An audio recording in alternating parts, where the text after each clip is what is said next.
Y'all, infidels back early morning with the Striz as we got that shit that's fire. We're about to spit it through the wire, infidels, at the Ultra Kayfabe Declassified Thursday live taping of the Friday Locker Room here at hackerhamin.podbean.com to run down all of your headlines, and we'll see if we get the sound right today, infidels. Y'all.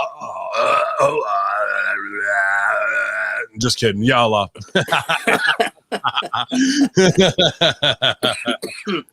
Oh shit, man. Coming in hot. Yeah, dude. We've been on these runs before. Good morning, Strangler. But you have a bad one, and then you're like, all right, let's throw it off, and then here it comes again. You think you're back on track with a big fat chronic sack, and you get thrown right off again, dude. And that's what happened last night. But hopefully here at hackerhamin.podbean.com all goes well today because I got the Striz by my side. Good morning, buddy. Yeah. Hey, good morning. I've been listening to your voice since I got up this morning. I listened to you and Big Ray on Impact Attack, and now right before you sent me the link, I was listening to you and Stevie and Russo doing the SmackDown and Raw review. And so I've been hearing your voice since about 5 o'clock this morning. I'm sorry. I apologize. It's awesome. No, dude, I love listening to those shows. You know me. I listen to everything. Yeah, so, I love that you and Ray are back doing the Impact Attack because it's such an old school feel for me that it just sets my day up so well. There hasn't been a combination that does that show as well as you guys. So hearing that, it brings me back to like the WZ days, man. You guys were killing it back then, and you still have such a great rapport now. You just guys, it's like two equals, coming in there and talking about the stuff that they love.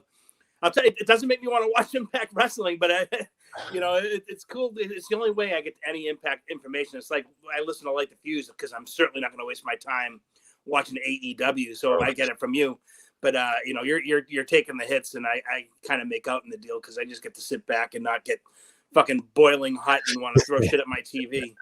Well, I appreciate you for everything you do hosting wise. Wednesday Locker Room was great this week, but you having that expert ear and obviously, such a advanced veteran mindset. I always take your notes to everybody to improve because that's what you want is improvement on the shows across the board. It's no bad critique ever about anything. It's always constructive criticism to make everything better, man. So I appreciate that. That helps me, especially in my blind spots because I just don't have time to listen to most stuff, So I love having that. Dude, go ahead. I was just gonna say, as a person who critiques things, like being a producer or being in the ring and knowing like both ends of it, it's like I can't stand when somebody just says, "Yeah, no, I don't like it." You have to have a reason as to why. You got to be able to explain. Right. Well, what would have made it better? And that's what I try to do. Like I always I consider myself like the hidden hand of Hamin Media Group because I'll listen to everything and then I'll come back to you and be like, "This was good. This was rotten. Here's what they can do to make this better." And I sometimes I actually want to hold off because I'm like, this poor fucking guy is working 90 hours a week. No, that's indispensable information to me because I'm not going to know otherwise. And that's why I say because I know the work you're putting in. And if you're putting in all the work and then everything's not going at full guns, I'm like, man, he's putting in all this work. Let's try to get it as awesome as we can. So sometimes I come in hot with it, and sometimes it's just like, hey, check this out, listen to this clip.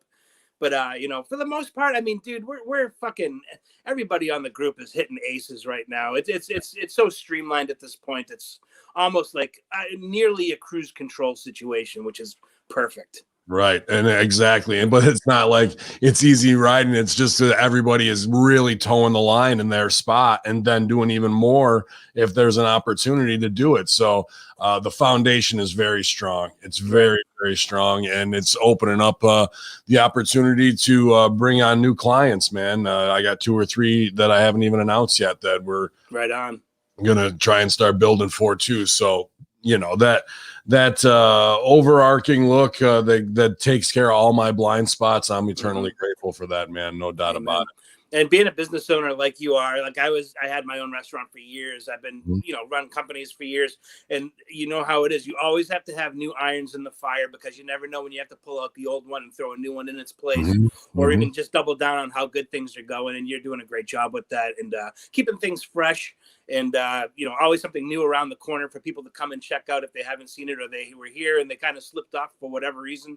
There's always something new for them to come back and check out. And it's always, for the most part, like everything is about free on the platform. You get like 9 free shows a week. I mean, what else could you possibly want? Yeah, man. And, you know, we're always doing stuff to try to keep stuff fresh. All the producers are, like you said, they're hitting home runs. MSG, Colin, Big Ray, everybody that's producing, they're just fucking killing it. And it's a labor of love, which I think is why they're doing so well at it. I think people who volunteer their time will always work harder than somebody who's making a payday, because it's the passion that's driving them forward. And when you have somebody who's willing to do that, you know, they're here for the love of it, and there's nothing that's going to beat that. And in fact, I think that paydays sometimes will fucking muddy the waters, you know. In fact, that's one of the things when we have 2CW, you and I will talk about 2CW all the time on this platform, because it was such a fucking lightning in the bottle situation with how everybody was working in the passion of it all. And ever there's a chance that Josh, the owner of 2CW, would have a chance of making money on the show, he was like, no, it'll take away the purity of it. He would double down and take that money that was going to be made and invest it into another talent, or bring somebody else in, or get more hotel rooms for the guys for them to feel comfortable. So it's not 6 dudes to a room. He never pulled a penny out of that place as a profit. He just reinvested it back into the company. And that's what kept his passion going, was making sure that it was the coolest thing. It was the hippest fucking fed. We won greatest independent organization in the entire world 4 years in a row from pwinsider.com. And it was because it was a labor of love. And this is like a reflection of 2CW. Hamin Media Group is, with everybody going at full guns because they want it to be the best. And that's why it's getting to be so big. Dude, it's 2CW and OVW combined. The mindset really the mindset of being a rebel and saying, fuck you, we know our shit's better than everybody else in this landscape, without fucking putting ourselves over, and building a hardcore community that supports it. That's the 2CW side. And then the foundation of wrestling that's you can't shake us from is OVW, my training with Rip and Danny and Al. So and that legacy. So that really is just going forward. How can you fail? You know what I mean? Right. But it is weird. 5 years ago now, WrestleZone. So this is Hamin Media Group's 4th year in existence. And we all been putting in that grind, but dude, it's finally starting to turn. But even when it came to money, you know, sometimes you get paid, sometimes you don't. And I don't give a shit to be like, oh, Josh shorted me. No, if you are that big of a mark for a $40 payday, when you have the opportunity to work with Hacksaw or fucking Piper, then you're a fucking idiot. Right. You know, there's value in your spot for sure. Yeah. The legacy building, bro. Moments that no one can take away from you that are priceless. You know how adamant our fan base was. Like, if you had like any kind of heat whatsoever, you could go out during intermission and clean up several $100s worth of commission sales, you know, and merchandise. So it wasn't like nobody walked away empty-handed. And if you were a guy that didn't make money on, you don't know how to shame hustle. On you, fucking idiot. Yeah, you got to learn your hustle, bro. Right, and half of what you learn in the wrestling business. In fact, I'd say even like 90% of learning in the wrestling business is out there doing it. And like, you learn more than that than you ever will in a practicing ring in some warehouse somewhere. It's all about getting on the road and doing it. And you just become so much better day by day because your money is based on that. So you see what the guys are doing who are making lots of money. You see what the guys are doing who are making nothing. And you emulate who you want to be. And then sometimes you can even make the guys who are making a lot of money a little bit more jealous because they realize that you figured out the system, you know. And that's like the competition of who broke $1,000 on this fucking show. Fuck you, bro. I'm gonna get new shirts. I'm gonna get this. I'm gonna get new gear. I'm gonna double down on my heat in the ring. That's how you create competition in wrestling, is like, you know, who's more over, who has the most heat, and who's walking out with the biggest pocket. Yeah. And who's ready to fucking make a legacy of, not that everyone be slapping fans, because that's my gimmick, but when you see him down the other end, they're like, what the fuck's going on down there?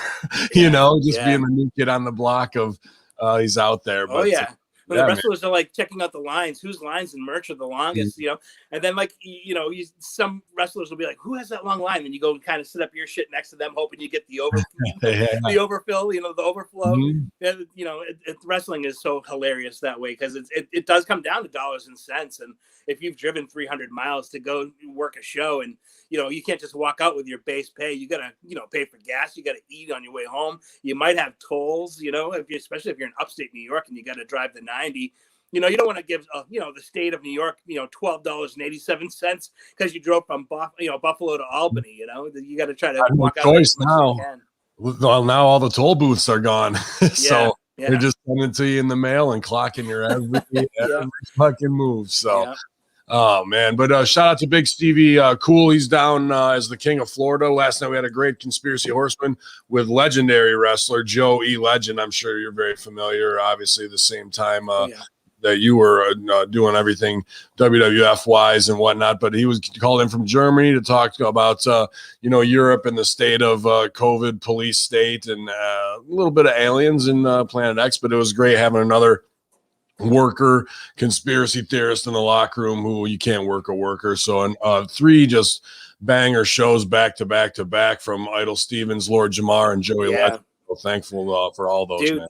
I gotta speak on this, and I know I hit you up on the side, but I gotta say it on the platform. The Lord Jamar episode is a top 3 horseman of all time guest. Wow. You need to have him on at least every 4 to 6 weeks just to catch up with him and have him become like an honorary horseman. Like send him a t-shirt, get him out there. Yes. Because he was dropping knowledge like make you go, God damn. Because there's a guy who survived the fucking music industry. And he didn't just survive it. He did well and made a living and has a name. He's a legend in the genre. And he's out there fucking just telling people what's up. And it was refreshing. And I said to you, Lord Jamar, Dr. Janda, Wolfgang, those are the top 3 guys you've ever had. And McAfee was amazing, but like Lord Jamar was just coming in hot, dude. And it was just, the whole interview was just amazing. He gave you an hour of his time. And it was just like, I didn't want the guy to leave. Me neither. And he just jumped over to go with Godfrey on they have their own platform. I forget what the first word is, but it's called Godcast. So you can look it up on YouTube. But I've been watching a fair amount of those too. And Godfrey, I think, is a phenomenal performer. I saw him at Funny Bones in the mall. Talked to him for a minute. He's like the Wu-Tang, like honorary Wu-Tang comic. They all love him and shit. Oh, cool.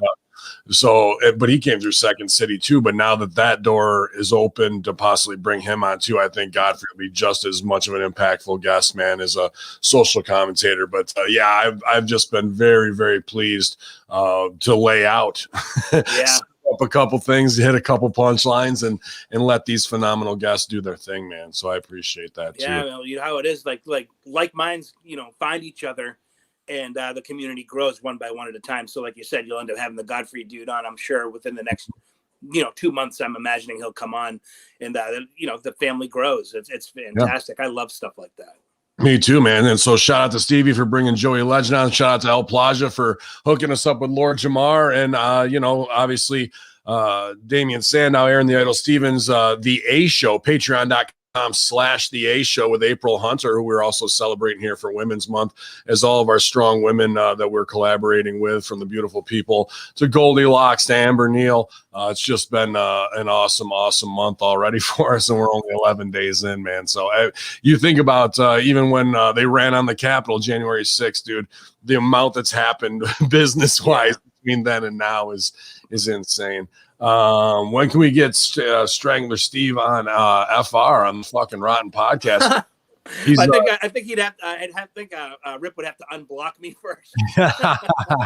But I know Man Beast is taking questions. He was over in the Snake Pit Pro group, which is kind of for workers only, but it's all high level workers trying to learn how to shoot and improve each other. And he was asking technical question. They were saying, "What do you want to hear from Rip? What would you like to hear Rip talk about Strangler?"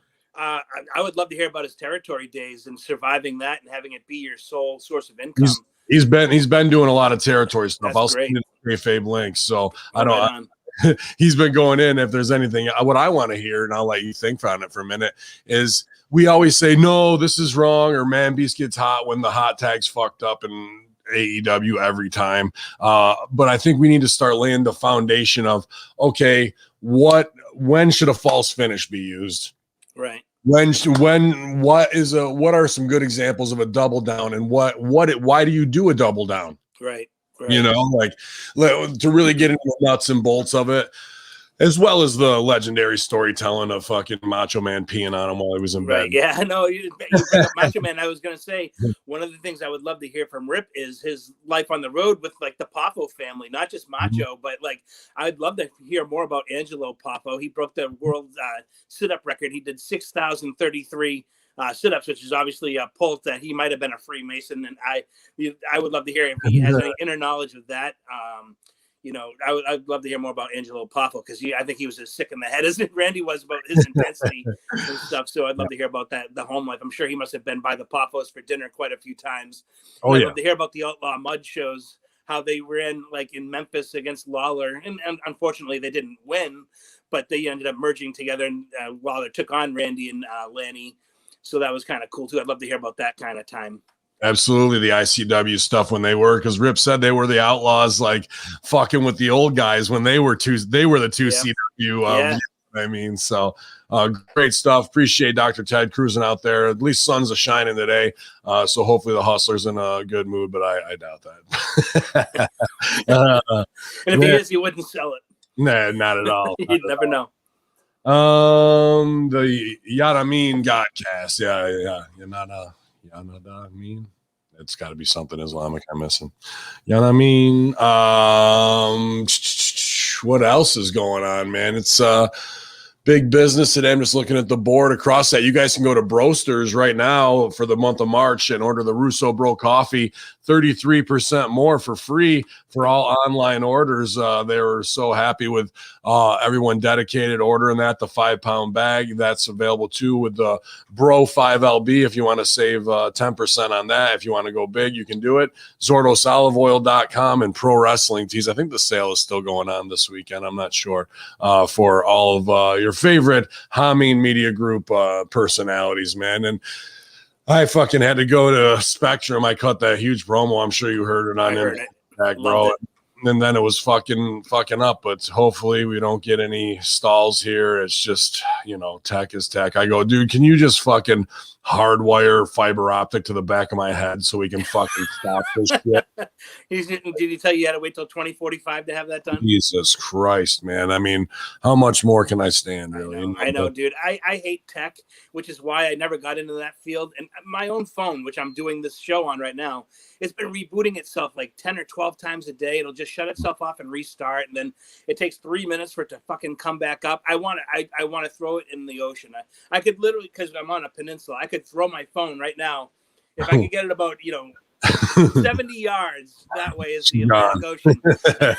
Gone. If I didn't like do like the podcasting and shit, I always say to my wife, when this phone is dead, I'll go to a jitterbug, like one of those little burner phones that you can get from Walmart for $30.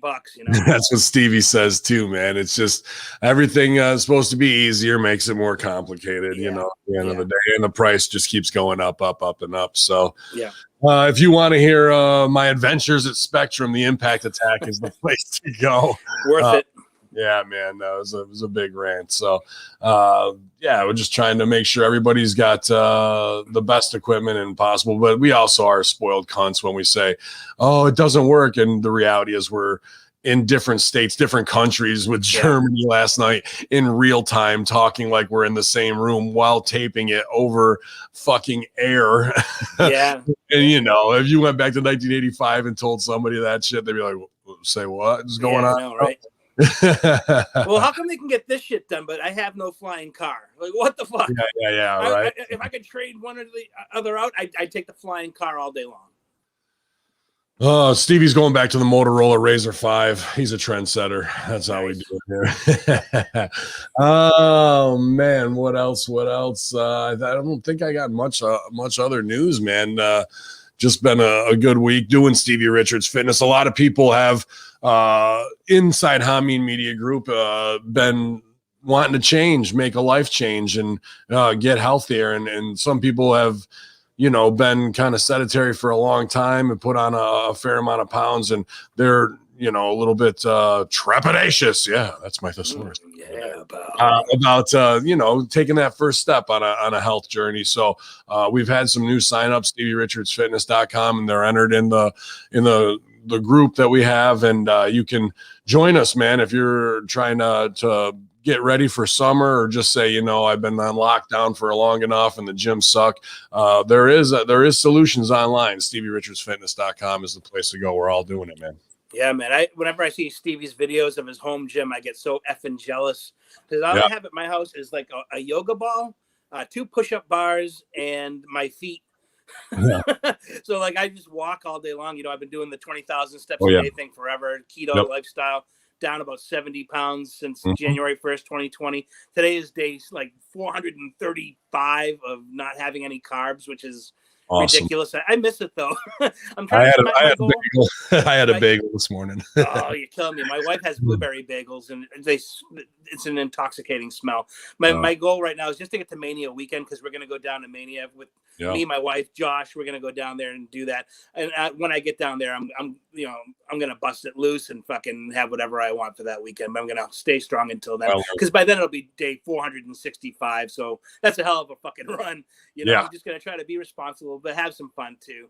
And, I'm actually looking forward to getting back into the actual gym. My workout world about 4 miles from the house here is open. And I was thinking about throwing some weights around because, like you said, spring's here now. It's getting a little bit warmer. It's going to be 60 degrees here today. I'm going to do some yard work, but I want to throw some weights around and see how good it feels. I have this whole I'm in my in-law suite downstairs from my house. And I love this room. It's like my pay-per-view room.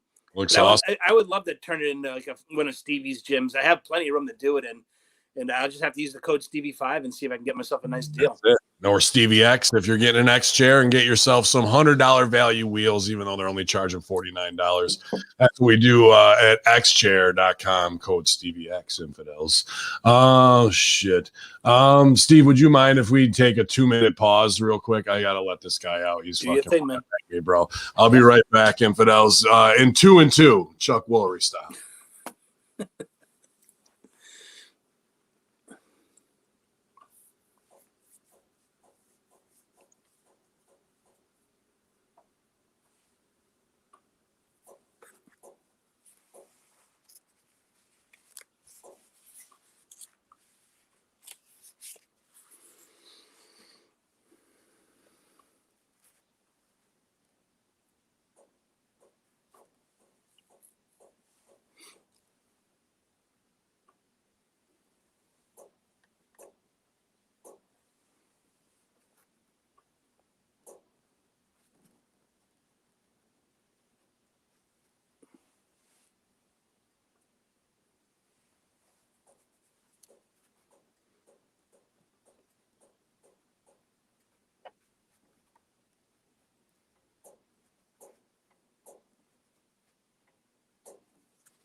Boom, that easy. Yeah. So you better get your ass in here, bud. Thank you, guys. The dogs will war wait for no man. No, they do not. No, because he'd have been up there. He's like, please don't beat my ass if I pee on the floor. Strangler, we'll get into the news, I guess, here now as we come back, and you guys are prepared for it in a 5, 4, 3, 2, 1 bellow countdown. But like I was gonna say, we've all had those shows, and we've talked it to death on every platform that we have, from Monday Locker Room, Impact, Russo brand, on the AEW finish. But as the performers and those guys going out there, dude, you have those performances that have gone bad. That's just being a live performer, and it haunts me for 3-4 months at a time. I can only imagine how that's going to stick to them for a while, bro. Yeah, and it was something that's completely out of their control, but they have to do everything they can to. They had to go along with it because they didn't know that it was going to be a complete firework botch. So what are they going to do? Like, they were stuck with what they did, and the best you can do is what Moxley did, is you fucking make fun of it. That's all you can do and move forward. But, they had one shot to make that right. And I don't know why, like they didn't spend the money or the time or whatever the reason is that they didn't put the effort into making sure it was going to work. That was the ultimate botch. And for a company that's like, we're going to be better than this and we're going to be better than that. When you start touting that shit, people are waiting for you to fall on your fucking face, especially in wrestling. You're like, everything's under such a fucking microscope because half the fans left their boys trying to get into the fucking business and get a job. So like, when you're out there saying we're going to be this and we're not going to be that, and then you completely end up being the thing you say you weren't going to be to begin with, and then you have a botch like this on such a major platform, it's just like egg on the fucking face, you know? Like I've had botches, like one that I won't even go into what it was, but it happened in a WWF ring against Jeff Jarrett, and I was like, oh, fuck my life. Like I thought I was never going to get used again. Luckily I did, and Jarrett didn't care. He's like, it was no big deal. I'm like, oh, to me it was... I exposed myself to being the most rotten person to ever own a pair of boots. And to this day, and that match was 25 fucking years ago. To this day, my skin crawls when I think about it. Just like how you were saying on Impact Attack about your wedding ring scenario, it'll haunt you to the day that you fucking die. To everybody else, it's like, oh, ha, ha, ha. Like it'll be an endearing story that they'll be telling their kids someday. Right. And it's one of the things that made it like a little chuckle and light, you know, take a little bit of the steam out of the room, you know what I mean? But like for you, it's like, oh, I tell you, you know, you want to be the best performer there can possibly be. Like, we got the right guy. He fucking did it. And then like you got your shot and that's what happened. And you're like, this is why I'm here. You know what I mean? It's brutal. Though I hope people don't have to go through that. Maybe as humans we do to learn humility, but that at the top of my game, and you there, obviously, dude. You just, I don't think that scar will ever heal. No. But the thing is that you learn from that mistake and you get better because of it. So every mistake is a learning opportunity, and you have to be able to, like we always say, learn the lesson and apply it later.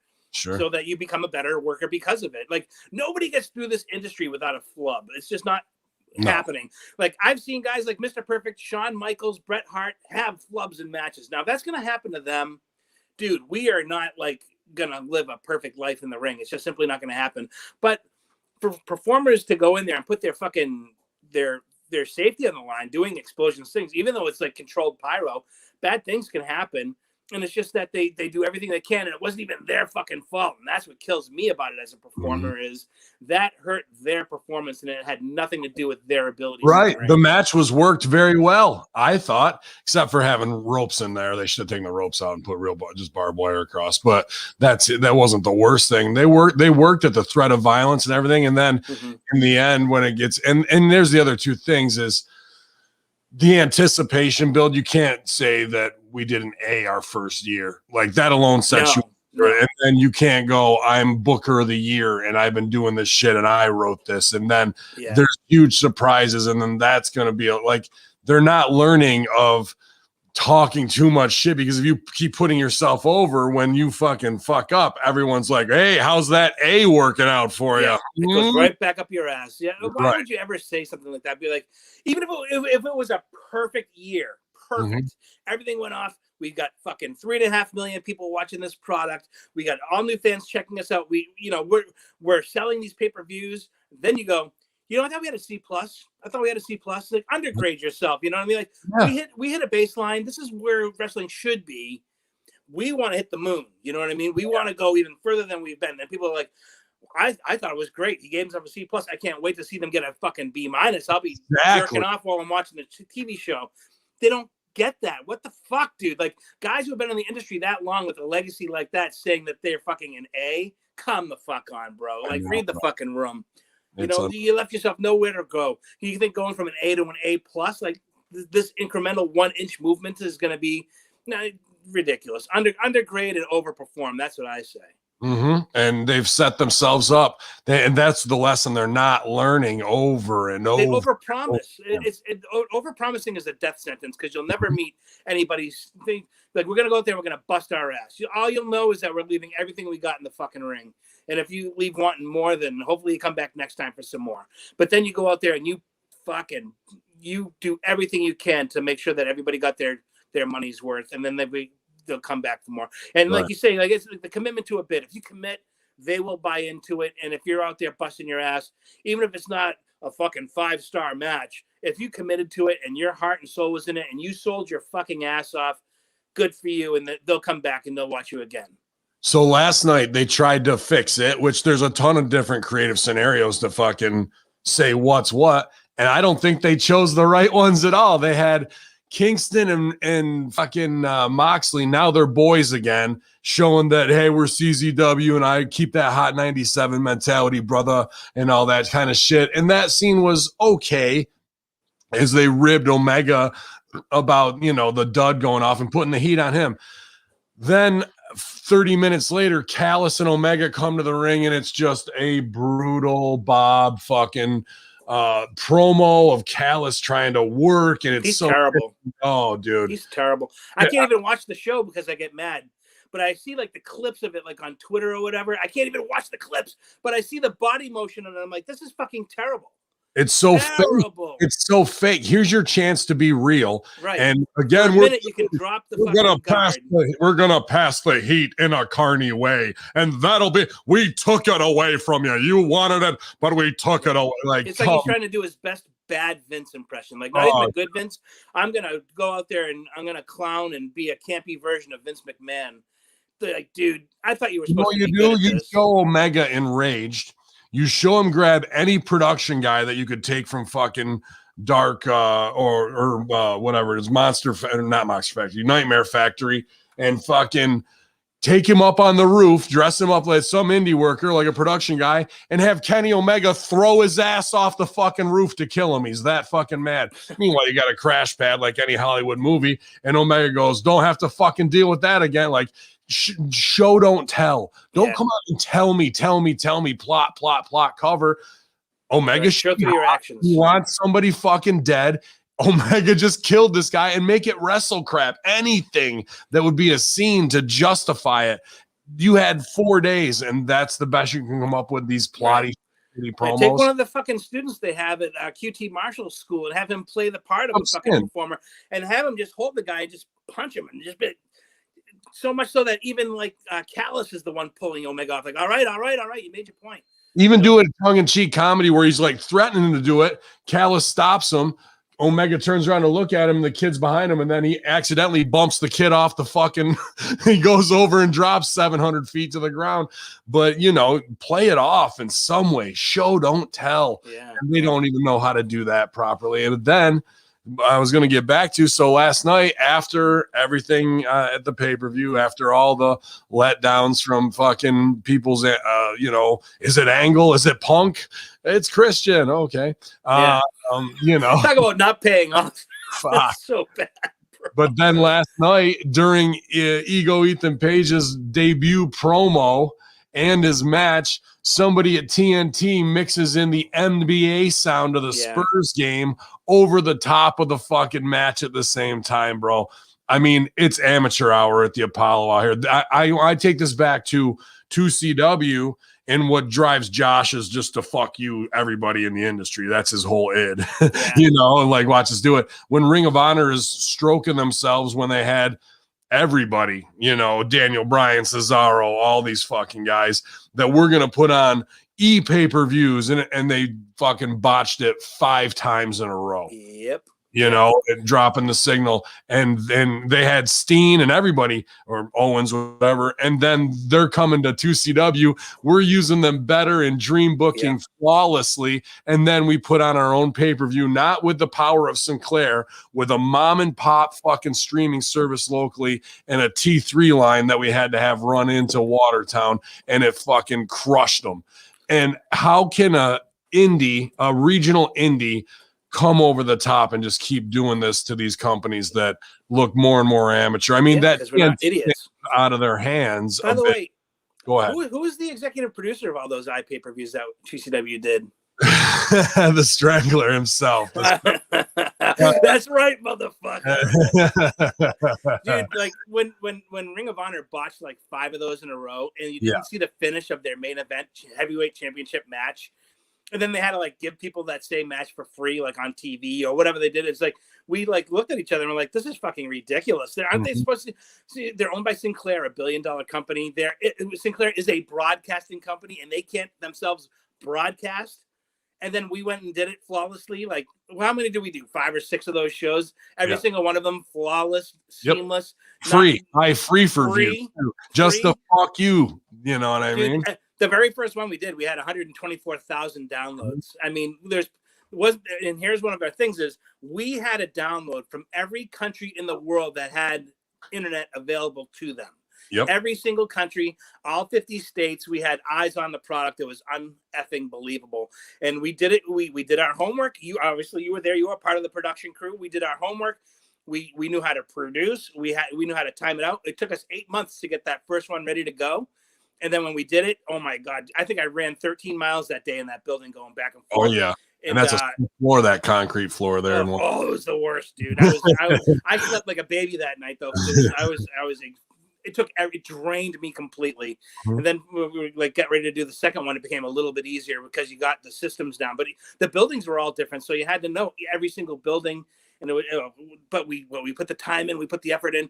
People don't realize this. I've said this on the Wednesday locker room. When I was working for 2CW as the executive producer, senior vice president of the company, that was a 60-hour-a-week job.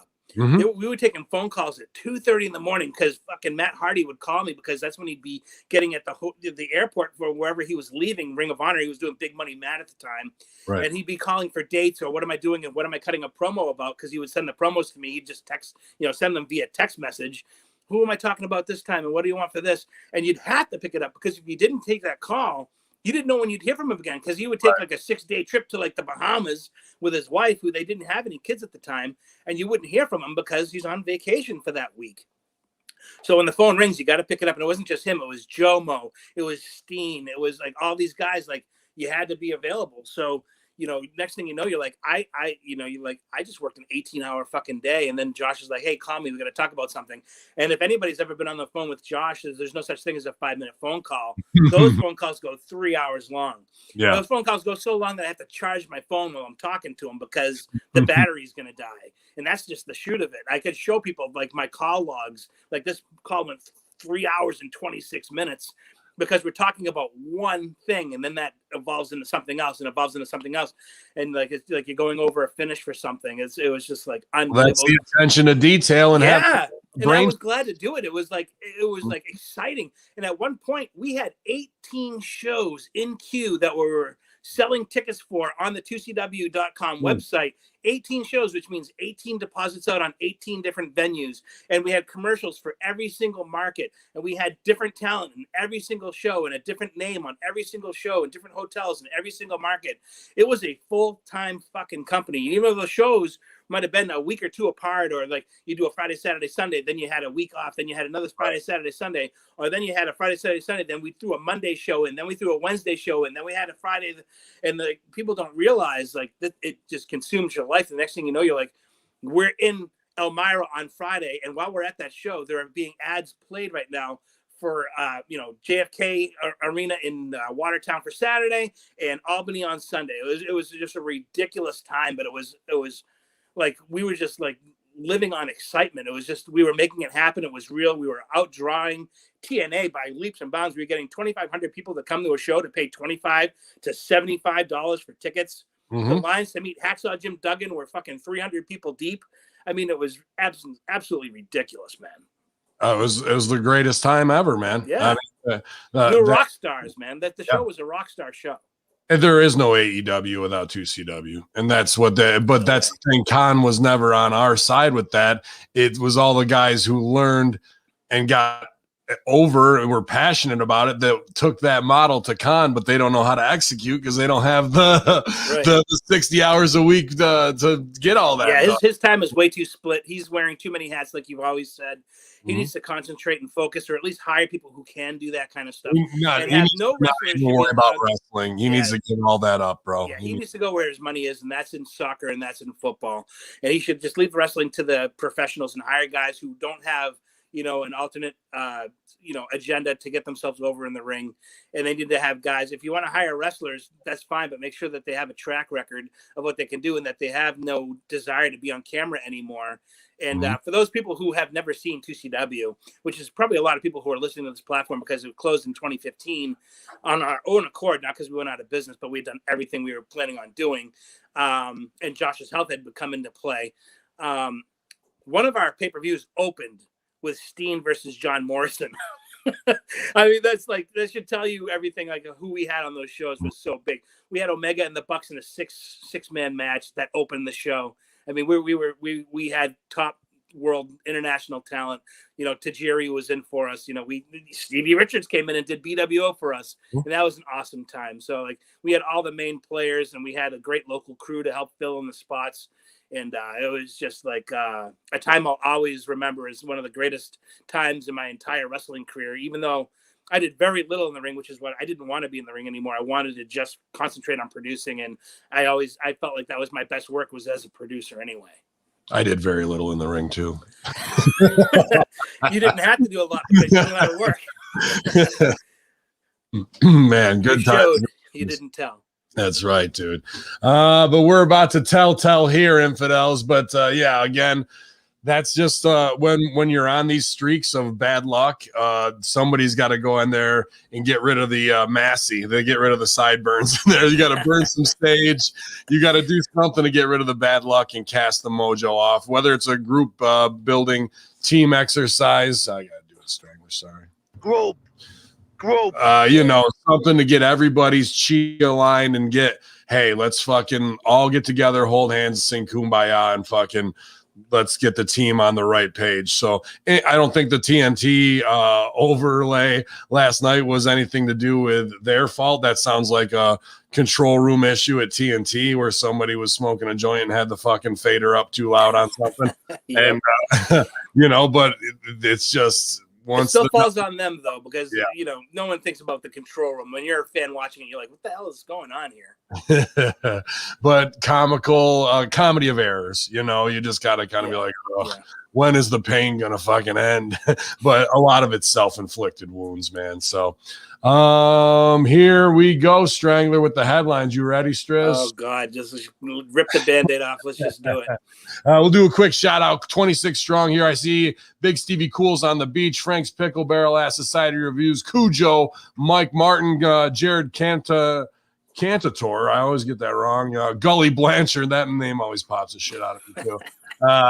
They're all in here. It's youtube.com/ImROVW. Joe Raines, Classified Chappie. We're still not back on Twitch, but you guys know where to get the live shit. Ultra Kayfabe, Declassified Friday Locker Room here at Ben Hamin channel. Scott Woodford, I see you too, bro. All my friends in Romper Room today. And somebody who's back in the room to romp, possibly because he's got a track record of it. And actually the last episode of the Beautiful People Patreon podcast is the shoot on one and only roller coaster it is WWE through Johnny Ace running the ride. So John Laurinaitis returns, I'm back, as WWE's head of talent relations. John Laurinaitis finds himself back in a familiar role, according to Meltzer Seltzer of the Wrestling Observer. Laurinaitis is back in the role of head of talent relations. It's been yet to be officially announced by WWE, but I guess it's as good as done. Taking over for Carano once again.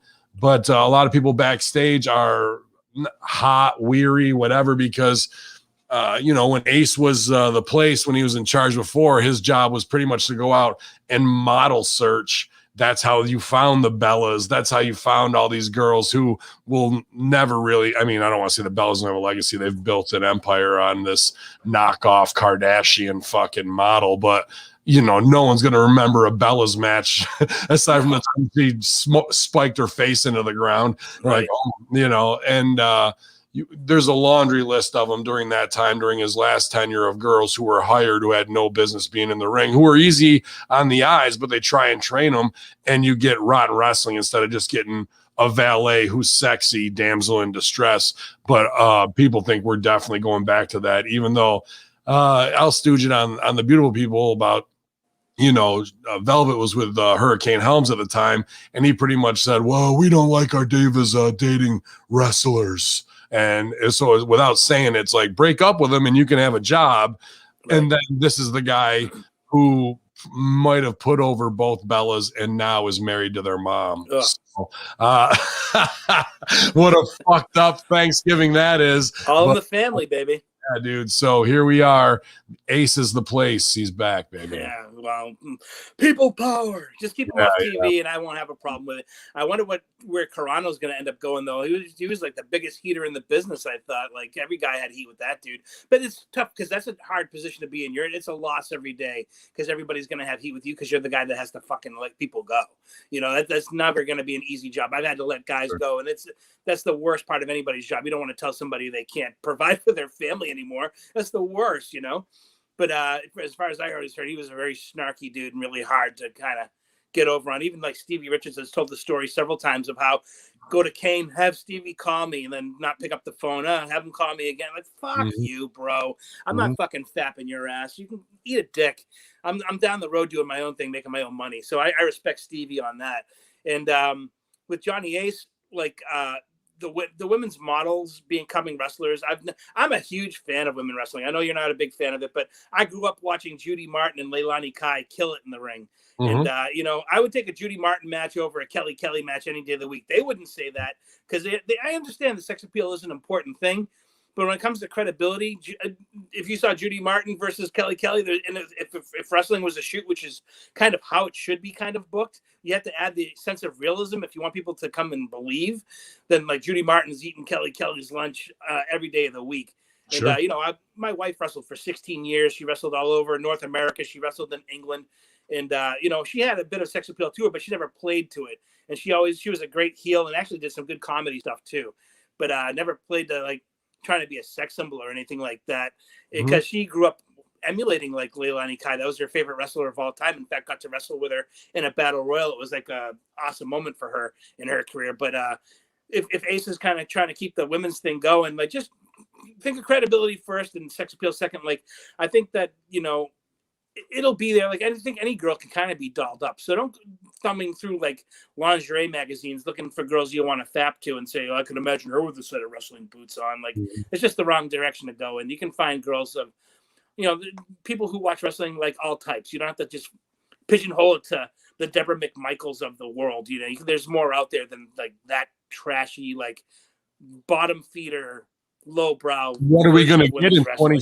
What are we going to get in 2021 from some model search?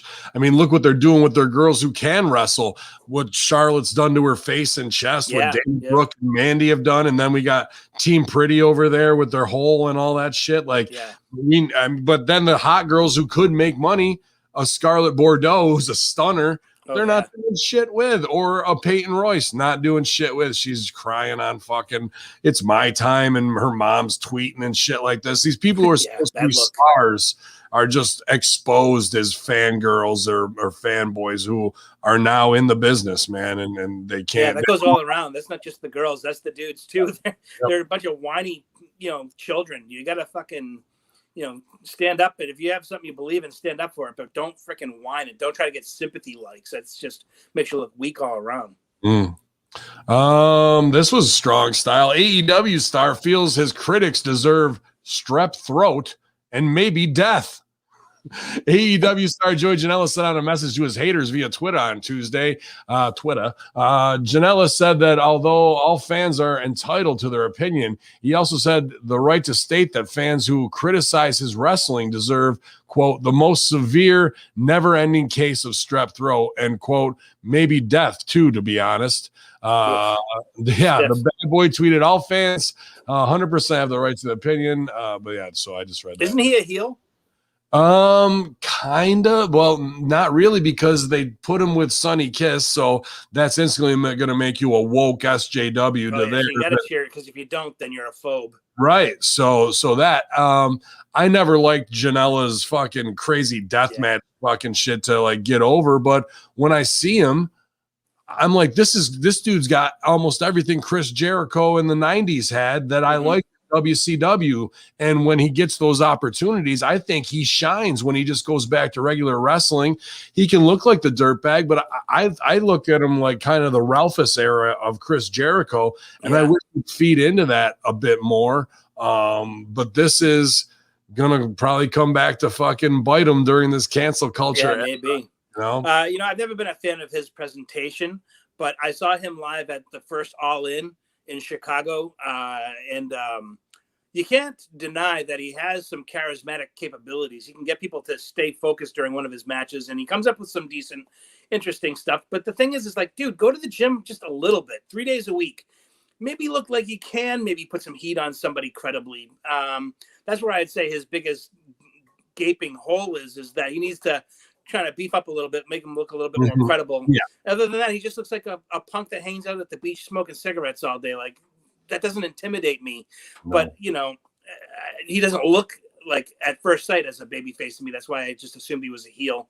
Right. But nobody looks the part anymore. They just do whatever they want to do. And like, if you don't accept my parameters, then that's on you. F you. But, you know, like I said, I can't deny the fact that fans do kind of gravitate to him. But I feel like if he was corralled and like maybe mentored or managed a proper way, that he could like maybe do some good stuff in the biz. Yeah. Like I said, but the first thing I'd have him do is try to maybe look a little bit more athletic. That would be he needs a producer. I agree with that. He needs to B12 it. But he needs a producer that he respects and he's scared of, that he wants to please, because he's in a comfortable spot to be saying that kind of shit when he should know what his worth is. The other reason why I kind of respect him, because he throws these matches, the beach blast or whatever during Mania, and that's not an easy thing to pull off. No, it's not. Those are not. So he not only this isn't just a worker getting hot and feeling himself, whatever, but a guy who's actually put shows together, carried them off during the biggest weeks. Got to tip my hat to him that way and say, this is. That shows that he's got a little bit of intellectual capabilities there, that he's able to pull that off and have big names show up for his stuff. And probably gets away with not paying him very much just because he's kind of internet over, you know what I mean? So he can kind of pull on those strings. He had Liger in for a show, I think, during one of those weekends. And, maybe he'd be one of those guys that's better off being a promoter down the road.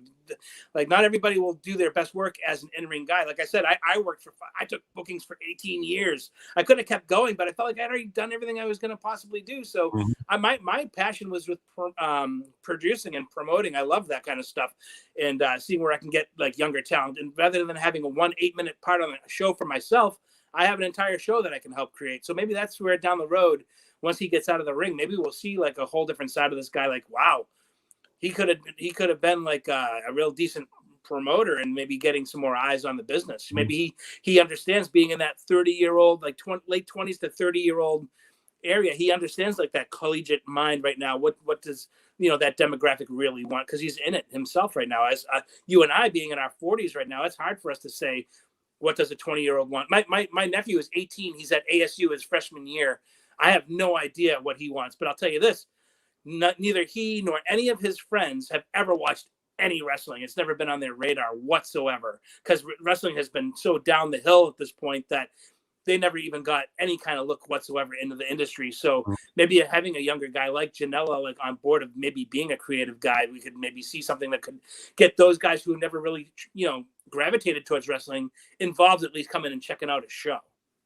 I agree. I don't see that this is going to do anything for him, going forward.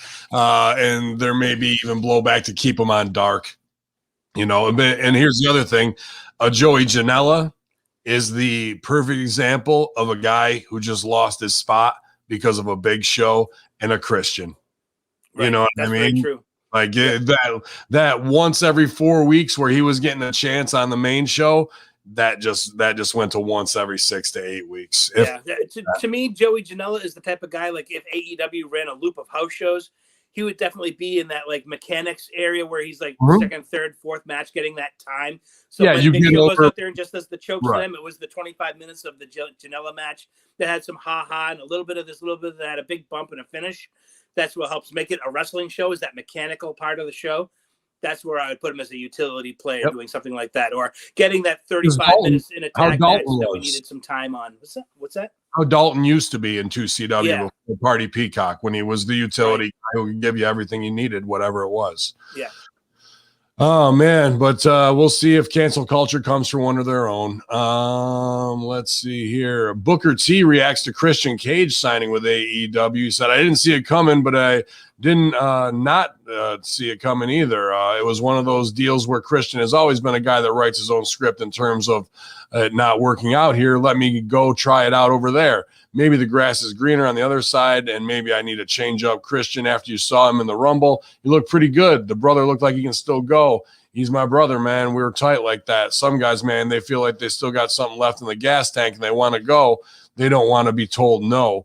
I understand why guys like Christian is where he still feels like he can go. He has something to offer the business, maybe not just in the ring, but outside of the ring as far as knowledge. I really thought Christian was a prime guy.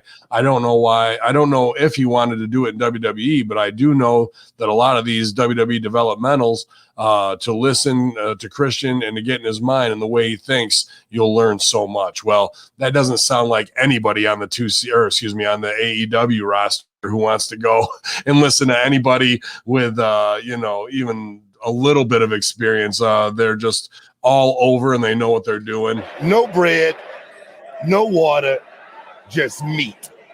That's all he wants. That's all he needs. I mean, so he's gone over there because he heard catering was better. He was tired of going. He was tired of going in the back and seeing that the Nile tornado would kill the catering table. Right. Same goddamn grilled chicken breast that have been here since 1998. Yeah, I don't know really what kind of emphasis Christian will have in AEW. I can't say I'm not a Christian fan, but I'm very I've seen it, been there, done that, and he's had a hell of a career. It's definitely a Hall of Fame career. It's 10 bazillion times what I ever did. That's for sure, and I give him all the credit for that and breaking through. And I have to say, if it wasn't for Edge, he probably would have never been in WWE, but he got there and he got to have a legacy, which is great. But how much more do you really need to see? Like, when was the last time you're like, did you see that Christian match? It's one of those things that you just never really hear. And if he feels like he's got something left in the tank, sure, that's fine. Go ahead and do it. But when you see that it's not really helping the numbers at all, then what do you do when you realize you're overpaying this guy to be here? And then the next thing you know, he's on an injury list and he's been taking a payday for 18 months and not been on TV. Mm-hmm. So, I mean, I don't wish the guy bad. I mean, I hope he does great, but he's there for a paycheck. He's not there to prove anything. The TLC 2 matches and all that WrestleMania stuff, and that's where his legacy lays. And he's there to get some easy money in his late 40s. That's what that's all about. Mm-hmm. He's not going to help make new stars. He's but it seems like milk. He did this for TNA and got himself over to go back to WWE only to be misused again. Yeah. But here we are doing a round 2 on that a decade later, and we're supposed to buy on it, like bite down. But dude, I think he says outwork everyone or whatever it is. He outworked everyone. He worked Khan. Yeah, he certainly did. He sure outworked Khan. So yeah. Hey, good for him. If he's going to make a paycheck, that's great. For him, it's great. For the 3 other guys that are going to lose their job over it, not so great. Because, like you said, Janela is probably making what? If he cleared $100 a year, I would be shocked. Absolutely shocked. Because I bet he's on a nightly. Yeah, I think he's probably 75 to 100. Yeah, but after expenses and living, like what's left after that? But Christian's walking in probably making $1 million a year. I bet your show's making $1 million. If they have Sting at $3 million a year, I mean, it's just more money in the incinerator, if you ask me. But I personally, for me, I would. Are we at the TNA WCW precipice 5 years before we should be? Yeah, you know me, dude. I'm a numbers guy, so I'd rather have 5 to 7 young, hot players who we can make with that same amount of money over a guy that's already got like a lot of miles on the engine. And if I was going to bring Christian in, and it would be for nightlies and it would be for pay-per-views, it certainly wouldn't be contractually like cutting a $43,000 a week paycheck. That's just not worth it. You have him be a brand ambassador. He goes to when tickets are on sale and you're doing stuff, you send him to the first day ticket sales. Mm-hmm. He's signing autographs. If he has a match, it's a tag match with Kurt Angle and Big Show, like they do the big. Here's our big 15-minute schmaz where somebody has a nerve hold on me for 8 minutes and we work towards a hot tag, brother. Then you keep them on a house show kind of thing like that, maybe. Like you don't give them titles. $50K and $5,000 for each appearance. Yeah. And then you book them for another 6. He's not a guy that you're going to strap. He's not a guy that you want to make as a main player. You keep him there for goodwill and for meet and greets for fans, because WWE had no plans for him anyway. They weren't going to reheat Christian. Obviously, he knew that too, because that's why he left. He's like, fuck, I can make $1,000 a week on a Legends deal. Or I can make $40,000 a week working Khan. That's a pretty easy decision to make. Will WWE influence AEW in their dream booking moment where Edge goes over on Roman at Mania, babies up, and now because of that they want to put AEW will respond and be like, won't it be a good, feel good moment on our pay-per-view when Edge is champion and then Christian wins it too? And now Edge and Christian are both champs of the, stupid. You know, I would say let them strap Christian first and have Edge do a job at WrestleMania. Oh, yeah. But I that's think how I would book it anyway. I would book Edge going underneath the Roman anyway, because we got to keep Roman strong. He's been on TV all these months. Why the fuck would he lose to the 50-year-old with terrible triceps and gets injured when he crosses his eyeballs? You know what I mean? But that's terrible business to destroy your monster who's in the peak of his life and his career to do a job to a 50-year-old. That's fucking bad business. So they're definitely going to do it then, is what you're saying. Yeah, exactly. Yeah. in a 3-minute squash. Yeah. But will Khan mark out and go, wouldn't it be great if Edge and Christian were world champions and pull the trigger? I say there's a 70% chance of that happening. Well, he's such a fucking mark that anything is possible at this point. I haven't watched one episode of this, but this is an interesting thing. And I was just like, Chavo Guerrero on why Hollywood has embraced the pro wrestling sitcom genre. NBC's Young Rock has quickly emerged as one of the highest viewed television programs on cable. See, I think that's bullshit. They drew a 1.0 rating on NBC. That's fucking abysmal. Yeah. Journeying audiences through the upcoming of the People's Champion, The Rock, Young Rock apparently has a large pro wrestling focus. Speaking with Wrestle Stink, managing editor Nick something or other on Chavo says he detailed the experience of working on the series as a wrestling coordinator. Due to the pandemic precautions, Chavo revealed that he had to teach just about every main actor on how to take bumps, as stunt doubles were not regularly available. That's interesting because I know on heels, stunt guys are readily available. So I think heels may even have a bigger budget. How are you going to do a wrestling show and the main actors are taking the bumps? That sounds ridiculous. That's fucking insane to me, bro. Yeah. Nobody was a wrestler there except for a couple of the extras. All the main actors had no wrestling experience whatsoever. It was up to me to teach these guys what I could. We were on a time crunch. It wasn't like on Glow where I had these actors for a month before they started filming. So every day, 5 days a week, 3 hours a day, 2 classes a day, I was training these girls. We were on a time crunch. A lot of times I would have at least had a double there for these actors. We were in one city in Australia, and when the pandemic and with lockdown and quarantine, I had nobody to choose from. So a lot of times I was like, hey guys, unfortunately, you guys are all doing your own bumps. You guys are doing all your own moves. You're going to see some super great stuff. And it's all these actors doing everything because there were no doubles. We couldn't have doubles there. If it was in LA, we would have had doubles for them just in case. But this was the actors doing everything. Wow. That tells me there's a budget problem off the bat, because if they had the money, they can do whatever they want. Let me pose this to you because I want you to go. This Young Rock thing is nothing more than a massive propaganda piece for its brainwashing. So the fact that they don't have extras to me means it's a CIA op that they've shotgunned and didn't have time to put it together like a regular production. So guess what? You actors are taking your own bumps because we got to get this shit out here on somebody's bigger. Right. There's obviously there's a race to getting this footage out, and we don't have time to do everything properly. Yes. So guess what? You're biting the bullet and you're doing it yourself, and maybe we'll throw a couple extra bucks in your envelope this week. That's what it sounds like to me. Because The Rock himself is a fucking billionaire nearly at this point. He's worth like $800 million.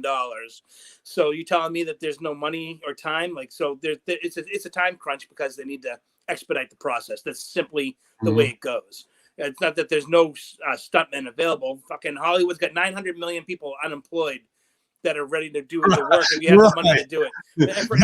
They'd be fighting to do it for free, like indie work or something. For every light in Las Vegas, there's a person with a broken dream. Isn't that what they say?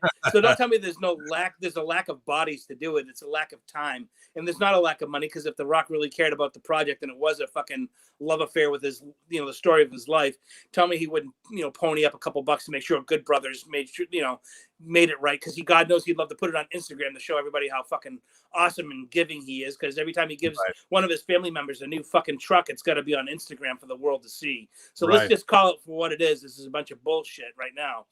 And as far as Chavo goes, I'm glad he's actually one of the trainers there. The Guerreros have historically been fantastic trainers. Chavo's doing this. He helped with Glow. Chavo's father, Chavo Sr., and his uncle, Mondo, helped train the original Glow girls for when David McLean first opened the organization. So it's a family of trainers. They know how to get the art across to new people who have come into the wrestling business as actors. It's actually a great business to have. But when it comes down to, like you said, like this is all about a propaganda push as getting The Rock to have you automatically already believe in 2032 or sooner, The Rock will be the president, because in some reason in this, we don't have a monarchy, but for some reason we fucking worship celebrities in the United States of America, which is it's even more ridiculous than having a monarchy, because it's whoever like the flavor of the day is who we're going to fap to. And why is it the effing Rock? I don't get it. Like maybe because he checks all the boxes. He's a black man, but he's not too black. Little Samoan in there, little Samoan. Don't worry.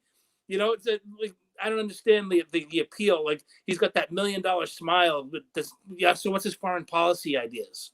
Oh, don't worry about that. He has a very warm smile, and he's got some really cool, flashy looking tattoos, and he's jacked to the gills. He's gonna look great on stage against the Prime Minister of Germany, who looks like shit. Look how good we look. He represents us. So if he looks good, we all look good, because it's all about optics at this point. Yep, 100%. And why are they flash forwarding it now in the timeline? Maybe it's just their PRs, people going, well, that's how Trump got over, was having a mainstream show. So that's what we got to do. Get him in the mainstream wherever we do, because of the next phase, we got to build him here, and here. And dude, it just seems so contrived, of what it's. And the numbers speak for themselves, like you said. And you just said this on Russo just the other day with the SmackDown Raw review. Oprah and the Royals got 17 million people to watch that stupid ass interview about a girl complaining. Okay. The Rock, who is supposedly the most over person that's ever done the damn thing, his show gets a 1.0. That tells you everything you needed to know about the true measurement of, is The Rock over or not? Yeah. And then the other show that, Stevie's been working on, I sent an audition tape in for. Shout out Luke Hawks for hooking up with the opportunity. At least I haven't heard nothing, but that's fine. Because I got plenty going on. But, that's the board is not empty. Yeah, Cody and Stephen Amell's gimmick. And then Amell puts out them at gorilla position this week on his Instagram, him and another guy who's there. It looks as phony as possibly could be. It looks like Hollywood guys with no quads who worked on their bodies and took B12, who are now, and they're playing, they're acting wrestler. But dude, to me, that looked more, just from that still alone, I don't know, man. Like, I don't see either of these shows where Chavo's going, oh, I'm glad. And Chavo's being a worker and being smart of like, Hollywood's into this type of new wrestling show, and here's why, and da-da-da-da. But, dude, I see both of everything that I've seen. And the one that was decent, Glow, gets canceled. But now these things that are probably not going to fucking fly, because the sides I read from the script wasn't the most, I mean, I didn't see full scripts or anything, but it wasn't like any groundbreaking writing, you know what I mean? So I don't know, bro. Like is wrestling, the industry is a flop right now. And now we're going to do shows about it that are high drama, supposedly. And when those flop, that's going to hurt the biz even more. Yeah, no one's watching wrestling. Yes, it is in a rights boom, because people, NBC, Peacock, they need content, so they're desperate for like appointment television. The show is airing live. You have to watch at a specific time, and they can do marketing towards the person watching that show. But when it comes down to it, nobody's watching the actual wrestling show, so no one's going to actually watch the show about a wrestling show. Mm-hmm. And that's about as simple as it comes down to it. If you don't want to watch the actual authentic version of wrestling, why the hell would you ever want to watch the show about the show? That makes no sense. How about how bad, not even bad, I can't even call it bad, an absolute steaming fucking dumpster fire full of shit that fucking The Big Show's Netflix show was. Yeah, bro. It got out of one season. I watched 2.5 minutes, and the last track I couldn't. I was like, you got further than I did. Fun. I think I watched, no bullshit, I watched 18 seconds and went, nope. No. And turned that shit right off. It was bad. Terrible. Yep. And that kind of shows of his addiction to be, granted he wants to make his money and get over, but they'll say yes to anything. If he'll say yes to that, it's only a matter of weeks before he's dressed like Orange Cassidy, being his big. Yeah. No, dude, you know that shit's coming. You know Yep. that shit's coming. Yep. They have to jerk off all the young guys who are over to like the fucking being the elite crowd. And be like, oh, we've been watching that shit for years. I'm like, dude, you watched like 18 episodes. You binged them last night, like at 9 o'clock. Don't tell me you were out there watching that because it was so hip and over, bro. Like, we're over it. Over the lies. You're 47. You've done everything you're going to do. There's nothing you can do to restart your career. The world's largest commentator sure isn't going to bring in more numbers because nobody cares about what the Big Show has to say about matches. You know, and when he's in the ring, guess what? It's a fucking Big Show match. How many more of those do you fucking need in your life? And you know, I'm like some of the stuff. If I were Vince, this is my strategy. Take every single old timer that's on a fucking $1,000 a week Legends contract. They're all cut. You're all cut. Let Khan hire every single one of you for a fucking $1 million a year. You're doing that the old timers a favor. Because Ted DiBiase will get hired, IRS will get fucking hired, all these guys will get hired, and then Khan can play with all the toys he wants. He has all the strings. He can make the puppets dance. Yay, I have Money Inc. on my fucking team now. I'm going to put him on TV and let nobody see him, but yay, Sting! Yeah. He's jerking off thinking, I'm 8 years old again, yay! Let him spend himself into fucking oblivion. Have the time of your life, kid.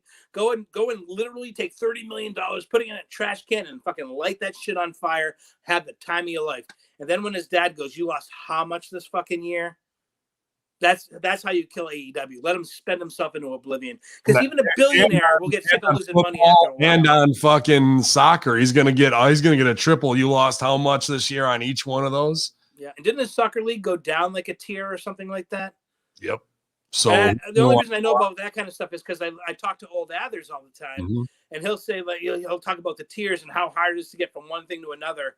And when you drop down, that's like impossible to get yourself back up. So if his soccer team is doing shit, I mean, I can't imagine like the fans in Europe want to hear anything about AEW. Like get your ass back in the fucking office and make this right. It'll probably be a time where they start a new dark show and it's just made of soccer players taking bumps. Soccer dark. Soccer dark. Well, that's pretty much where they're going now because they're going to lose their TV rights. And it'll be interesting to see the NBA move or the NFL move is going to be, that could be the death knell because you can't fuck around and be carny when it comes to that shit, man. It's just too American. I mean, Khan's ADD is like of legend at this point. We've only known the guy for a year. It's Asperger's syndrome, I believe. Yeah. I think it's something beyond just ADD, and autism. A little touch of both, or a big touch of both. There's no. Let's see. There's no word. New WWE trademarks filings revealed. Strangler revealed that they have filed for the name Frankie Monet for money, but it looks like Monet. So Frankie Monet will be used for a new WWE NXT superstar, possibly or not. And they also filed a trademark for symbiosis. That's my new thesaurus for the day. Symbiosis. Yeah, I like that. Those are for names for talent. They fired the trademark for both of them. I can't speak this one. When Symbiosis used to tag with Osmosis on the Indies, it was awesome. They were managed by Mitosis. Yeah. And they had a fucking feud with the stalactites and the stalagmites. Mitochondria. And then Phalanges came in strong and took everybody out. It was money all over the place, dude. It was good stuff, bro. Roan cattle all day long. Wrestling is the shits. This is why I tweet out every now and then, I hate wrestling. Because of shit like this. Like, how about you just have a fucking name? How about you just be fucking who you are? Dude, does everybody have to be wrapped in this fucking layer of bullshit? These horrible names like LA Knight? Could they not have just said Eli Drake? Does fucking TNA own the rights to Eli Drake? Like, as if they couldn't have said, hey, we'll give you $50,000 for the Eli Drake name.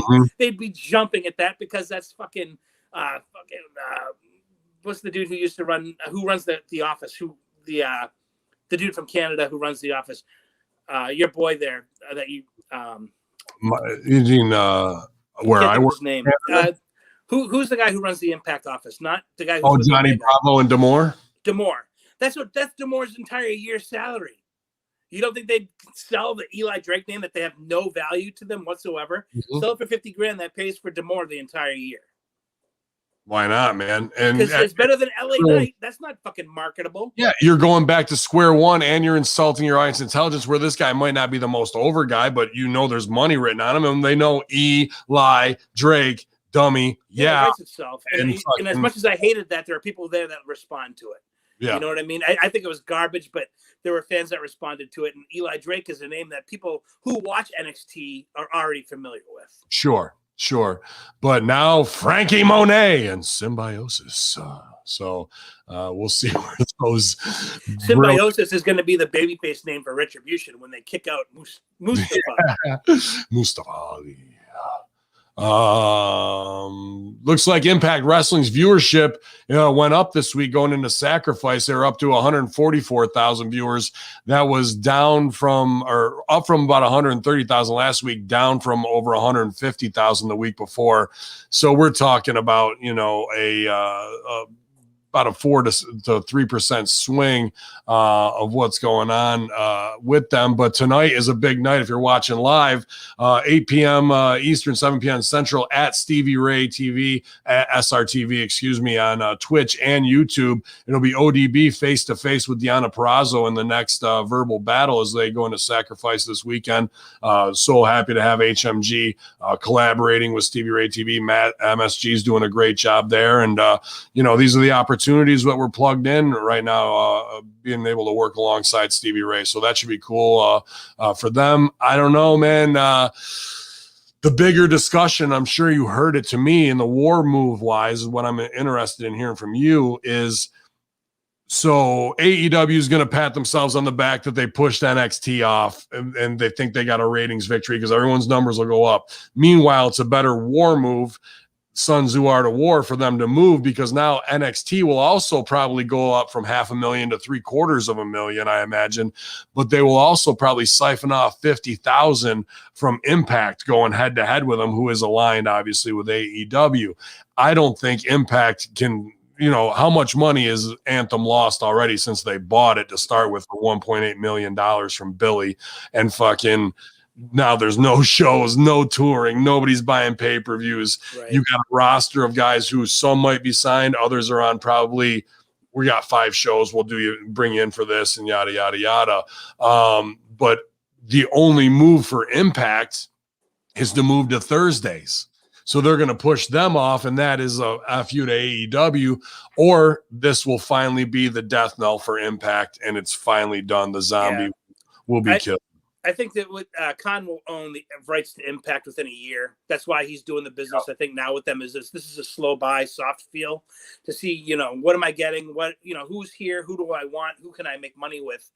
And, I think that's WWE has had the opportunity to buy out TNA, buy their library when Big John was working in the office there. Mm-hmm. And if it didn't happen then, it's not going to happen now. I don't think especially with WWE moving over to Peacock, they no longer need to search for the content because it's not their rights anymore. So it all falls on, Khan spending more money on something that's not going to make him any more money. But he can use it as a secondary show if he wanted to. But nobody's watching it. So I think NXT going to Tuesday is fine. And yes, they will see a spike in their numbers. And will it push TNA out of business? Probably not, because it's like you can't kill the cockroaches. Like something will keep them going, or Khan will float it or take it over. People said that when they were at 2.2 rating, 2 million people. We're possibly going 80,000 viewers. Yeah. Dude, like I said, when we had the first 2CW internet free-for-view, we did 124,000. Mm-hmm. And our house shows were drawing 2,500 on the regular with $75 front row tickets. So, and that was fucking 6 years ago. They've got no house. They've got zero. They got nothing. They got nothing coming in. And then you just wonder, how deep are Ed Nordholm's pockets and how much is he willing to throw into the fire just to keep this product alive? He wanted a mark for wrestling. That's the difference. Is he a mark for wrestling? No, I don't think so. Because otherwise, he just had he only has this property because he needs content for Access TV, right? Right. So this isn't a love affair. This is like where Khan is just like, I'm all about the wrestling. The other stuff, is great, and it makes my family money, but my love is in the ring. Whereas Nordholm's just like, I just need an hour or 2 hours of content every week for my television channel. So I want sorry to cut you off, because when you said Peacock, the work goes everywhere. Outwork everyone, whatever it is. But I think I sent you this, the Peacock loses 900. You did, but you sent it to me an hour after I sent it to you, so fuck. Oh, did you? I just forward things. So you were the one who sent it to me. But they worked Peacock for $1 billion, and then. And this goes back to the Young Rock thing too. There was like a Variety article about that. Dude, Variety is the new Forbes, where WWE and the rest of them were paying for these secret things through Alfred Kunawa and Forbes to have this, so they could look legit when they drove the stock price. Yep. Now we're in Variety magazine, read by fucking top level CEOs as an influencer thing. Yep. But these stories, they're paid ads. Yeah, if you are a worker, you can see right through this shit. And then when the truth comes out of Peacock losing $914 million and then paying Vince $1 billion, how? How, Steve? Where's it coming from? Exactly. Well, they're $1 trillion company, first of all, and that's scary in its own right. Yeah. So $1 billion to them is essentially nothing. But you're right. Why would, if something is losing $1 billion, do you throw another $1 billion out there for fucking wrestling of all things? Where it's proven that nobody's watching this. Mm-hmm. But like I said, they need appointment television with live events and stuff to drive people to the product so that they can market during the show. So not only will you pay for Peacock to watch these live events, you're also paying to watch commercials, where the whole point of getting a streaming service is that you can just watch the content without commercials. But they're going to double down on that shit, and you'll be watching Doritos and fucking Taco Bell commercials all night long in between your wrestling. But I got smart into this younger, like when I was like 16, and I had like a subscription to Muscle and Fitness magazine, and you're halfway reading an article, and you're like, this is a fucking commercial. Yeah. They're not trying to tell you like why this is a product and why you should use it and why this will make you better. You realize this is they paid to be in this thing. It's the GNC magazine. Yeah, that's all it is. That's what I said. Muscle and Fitness, like they put Arnold Schwarzenegger on the cover, so every 16-year-old guy is going to buy it because that's who they want to look like. So he was on more covers than anybody in the history of bodybuilding magazines, of course, because he was Mr. Olympia 8 times or 7 times. But after a while, you start picking up on they use a little bit different typeset, and then they have a tiny little asterisk at the bottom that's like it's a paid ad or whatever. And that's all they're doing it with Variety now in 2021, rather than 1994 when they were doing that at Muscle and Fitnesses. They just write their own articles. It's like when 2CW was coming to town and we had an article written, and the paper needed content, so they played our shit for free. They let us have free advertising in the newspaper because we would add up a whole page article with a picture of Hacksaw Jim Duggan, and it made the cover of the sports page, because they were clamoring for content. Yeah. That's in the Variety's clamoring for content because they realize that everything is work and everything seems to like be falling down around us. So like prop it up with these false fucking stories to keep the fucking the falsity going, if you will. You know what I mean? Absolutely. So they're hoping that people buy into it. But like at the end of the day, like you say, when The Rock gets a 1.0, that's the realization of it all, is that there's nobody left watching this shit. Right. But the article makes it look like, ratings don't matter. We've got a new rubric. They don't matter until they matter, because then they say like, we had 5 million eyeballs on this. I thought you said it didn't matter. Well, it does this week. Like when Randy Savage had that old saying, like when I win, it's real. When I lose, it's fake.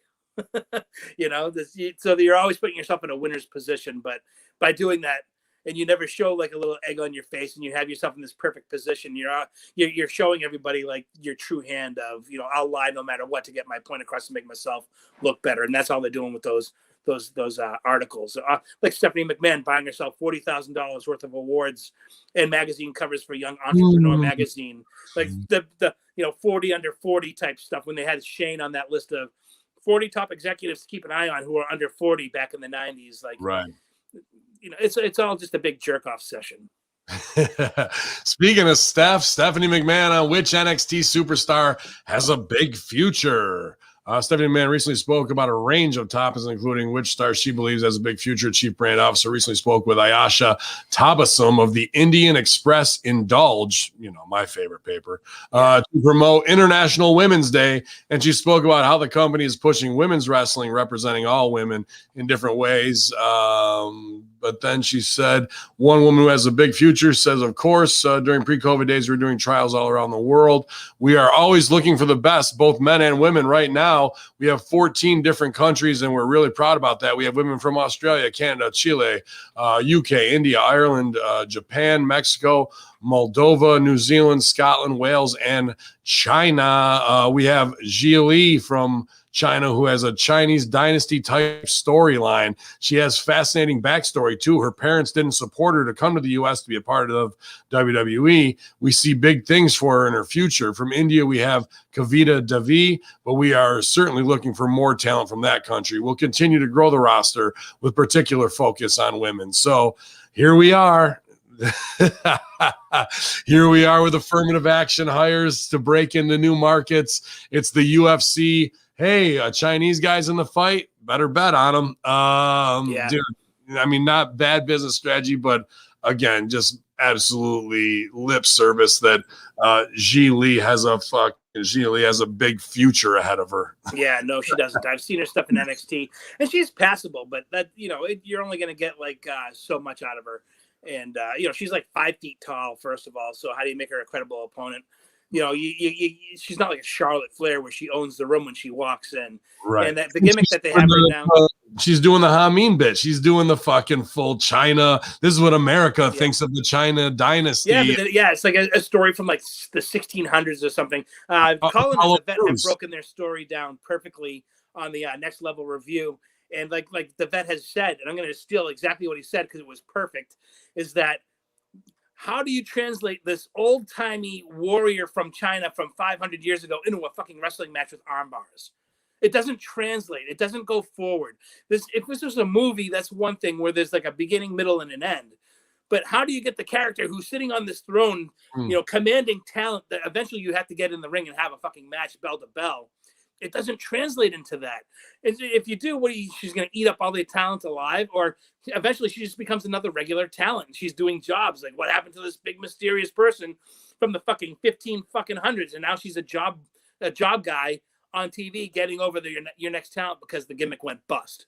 You know, it's just so stupid, and it only gets you so far. Like, they did these whole weird like Kung Fu Panda cartoons like leading up into the storyline, and then you're seeing it play off, and it was just all types of fucking wrestling rotten all over it. Big future, though. Big future. Yeah.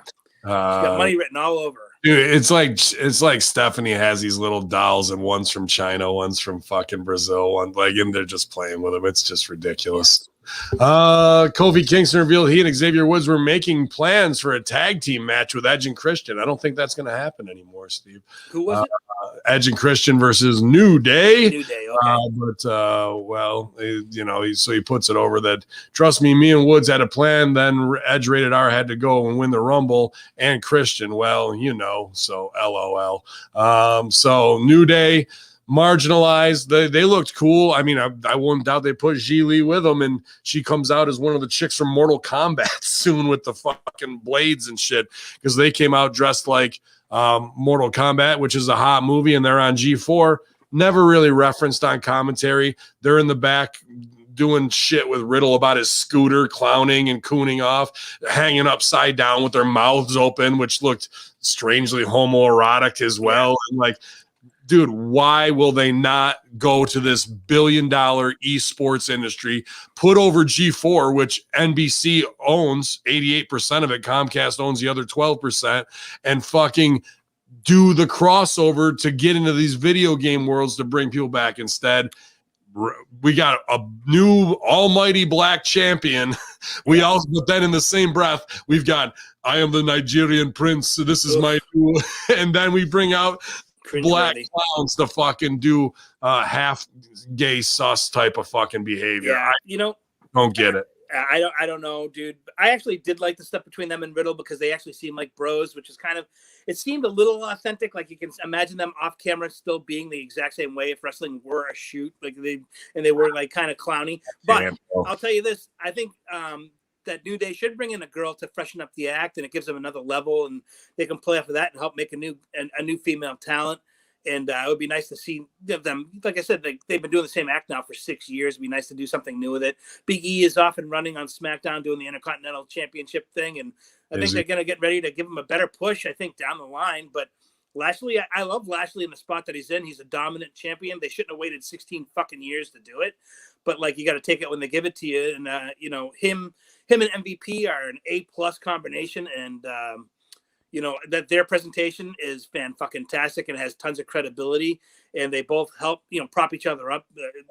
MVP's promos help seal the deal with Lashley for me, because without MVP, Lashley's promos tend to lack just a little bit, but his intensity physically is fantastic. He's sweating bullets during the match. He's gritting his teeth, and you think to yourself, if I were wrestling that guy, he'd probably kick my fucking ass. And so he's the most credible guy they have, and like probably in the entire company right now with his MMA background. The money with him and Lesnar down the road is fucking legit.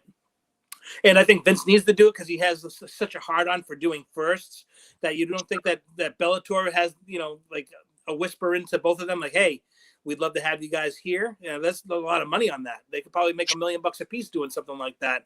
So you think Vince, who wants to get it out there first, would do it in a work situation where he can control the outcome. I say, fuck it. If you're going to do it, you got Lashley and Lesnar. Why wouldn't you just have your own UFC main event right there? Right. That's what I'm saying. Like, WrestleMania is right around the corner and it's a 2-night event.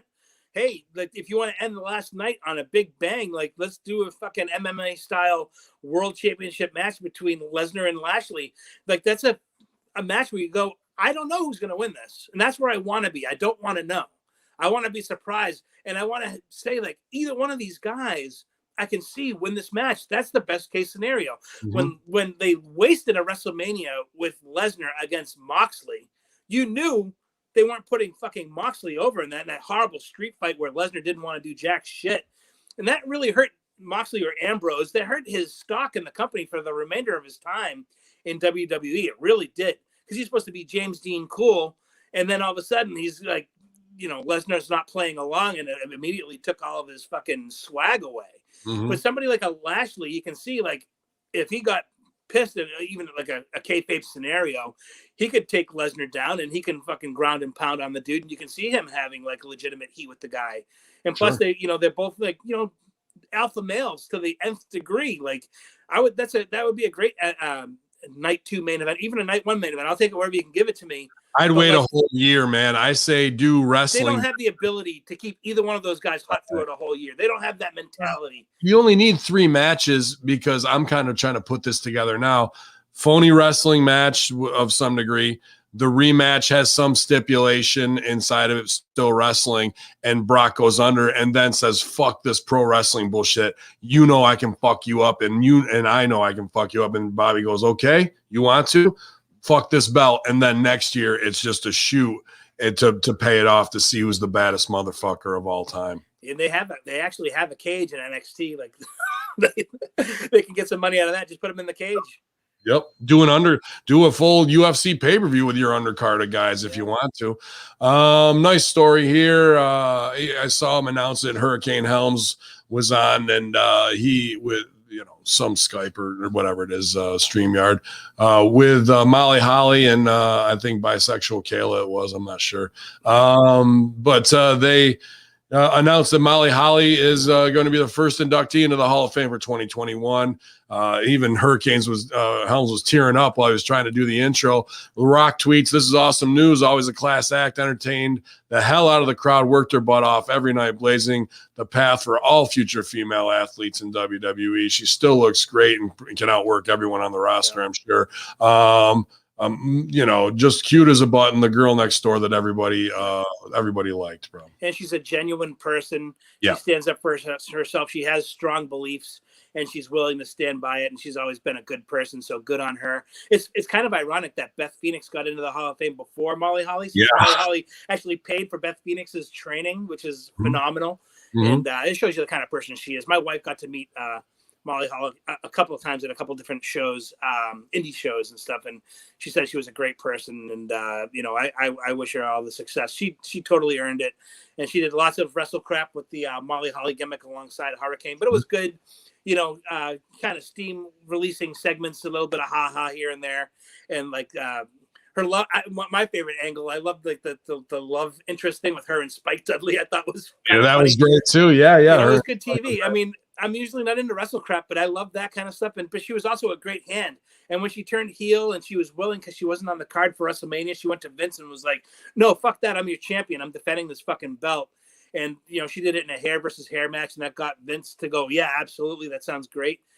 That shows you where her heart was, and she wanted to get that belt on the pay-per-view and was willing to have her head shaved to do it. So good on her. And she was a great proponent for women's wrestling and helped keep it in like the PG era, if you will, but also have credibility at the same time. So all the respect in the world to her. Absolutely. And wrestles the right way. Yeah. The absolute right way in the ring. Our final story of the day, Strangler, we made it. So Molly's in the Hall of Fame, one of the greatest women wrestlers of all time. But unfortunately, I know it's going to crush you. Nikki Bella reveals she's not cleared to wrestle, but she's still hopeful for a final WWE run. Nikki spoke openly about wanting a final WWE run, but recently she's revealed she's not medically cleared to wrestle. Nikki and Brie have openly expressed a desire to have one more run with WWE many times, you guys. Admitted that they'd like to win the women's tag team championships to wrap up their careers. However, things are not that simple for Nikki, who hasn't wrestled since Evolution 2018. She said, "I guess I've been talking about this run as if I'm cleared, which I'm not cleared to wrestle. I saw the doctor last week who started helping me with neck strengthening exercises. I'm working on doing everything I can to increase bone growth with bone fusion and helping herniations." Nikki continued, "Since I haven't done any hardcore impact since my match with Ronda Rousey. Hopefully the herniations that happened above my bone fusion are better. I hope that somehow all these things that I'm doing, if I want to do this run, I have to get MRIs and scans and I have to discuss things. They will see that this incredible growth and say, you're strong. Here are your limits, but this is what you can do. I need to start a year out. We'll see what that year does and how good the bone grows, how strong my neck can get. Say prayers for me." Prayers. I don't want to see it now. I don't want to see it in 2023. She should be happy with what she's done, which is more than most people ever get to do. Ever. 99.99% of the people who get into pro wrestling never get a spot. No matter how good they are, no matter how big or strong, no matter how much they attract attention, they do not get further than just trying out or practice or getting to do a couple indie shots. What they've been able to do is more than most people will ever get to do, but she's still not satisfied. That tells you a lot about her personality. And nobody's clamoring for more Bella matches. They are what they were. You want to see a Bella match? Go watch one that you saw from 5 years ago. It'll be the exact same thing. So we don't need more of it. And third, she's got to be getting close to 40. She's got to be about 40 by now. Yeah. And why would she want to put her neck on the line for the rest of her life for a year push where you get the fake ladies tag team, fake championship of the fake world? What the hell is that going to do for you? You were the champ. You were the Divas champ. Her match against Stephanie McMahon at Survivor Series. I don't know. SummerSlam was their best match of her career, where Stephanie ate her alive, basically. But Stephanie was actually that was when, the Brie Bella, okay, not Brie, the bitch fucking slap, right? With Steph. Yeah. So everything you've seen, you're gonna see. They don't need to add to that. Let it be what it was. Concentrate on being healthy. Put your effort into your new business and all your other businesses. Keeping your TV show on. Being back in the ring isn't going to get more people to watch your TV show. More people probably watch Total Divas or Total Bellas than they actually watch the wrestling show. So stick with what's working. And just because you saw Daniel Bryan get back in the ring doesn't mean that's what was best for Daniel Bryan. It's just he had a sickness that he couldn't curtail and he had to get back in the ring because he needs that adrenaline. Well, he had a sickness. It was called a brain fucking injury, but apparently that doesn't matter. And you can get your head fucking whacked off a steel cage in a cold cage match. Pay for it, that's booked on Friday. Well, his kids will pay for it. Because he's going to be a pudding brain 60-year-old and he's not going to know where he is. Yep. But he wanted to get those drop kicks in, brother. Got to do a fucking superplex off the fucking cage, bro. Because you've already done it 90 times. What's 91? Why? Yeah. Why? So it's just fucking stupid. I know he's kind of working on creative for SmackDown now. Maybe this will be the beginning of his transition out of being an in-ring performer. And if that's the case, then God bless him, and I hope he has a great life. But I don't know why people are so willing to sell the back end of their life to get fucking on TV now. It makes no sense to me whatsoever. I'd rather live to be 98 years old and have nobody know who I am, rather than die at 50 and been the Ultimate Warrior. Right. Well, let me tell you how it's going to go. Who's the new head of creative, or who's the new head of talent relations? Yeah, stepdad. So stepdad's in the house, which means it's already fucking written, pal. Yeah. It's gonna be It's gonna be Charlotte Flair versus Nikki Bella at SummerSlam. You can fucking book it right now. Right. It'll be rotten. I can even imagine Charlotte going to the office being like, if you want me to have my best match I can have, it's not going to be with somebody whose neck I have to protect for an 18-minute match. But that's not how they'll politic it. They'll go, Nikki's neck is fucked up. Who can she fight? Well, Charlotte can go over with the figure. Exactly. Four, so and then they'll butter her biscuit by saying, Charlotte, what we can do is I know you want to have this kind of a match, but what we're going to do is you're going to be featured on Total Bellas, dealing with Nikki and getting her head, you guys getting on the road and talking about how can we do this and protect you is going to make you look so compassionate. And, quite frankly, Charlotte, I got to tell you, you have a great look for this, and I can see you having one of these shows on your own. So show people that you can do this, and maybe down the road we can get a meeting. We can get to the table and talk about putting one of your shows on. I know you've been wanting to do something with Andrade, and maybe this can help. So of course she's gonna fucking do the match. Of course she's gonna, and you're a blonde, she's a dark brunette. Right. We got yes. And you're dating a guy who's from Mexico. There's a whole thing there we can explore the differences in your cultures and how you bring things together. We're in the meeting right now. This is the meeting. This is it. So if you've never been in a wrestling meeting before or a pitch meeting, you're hearing the exact words of what's going to happen, which is why I'm nauseated right now. Yeah. And if you want to hear it firsthand from Velvet Sky on the patreon.com/beautiful, the beautiful people, it's her meeting with Ace. She breaks the whole thing down, how he stonewalled her. And then she showed up at the LA model search and he's like, what are you doing here? You don't need to be here. You're already over. And oh, am I? Then why don't I have a fucking contract? Yeah, my paycheck says I'm not. Oh, man, that was the way I like to end it, on a nice Bella's. Oh, yeah.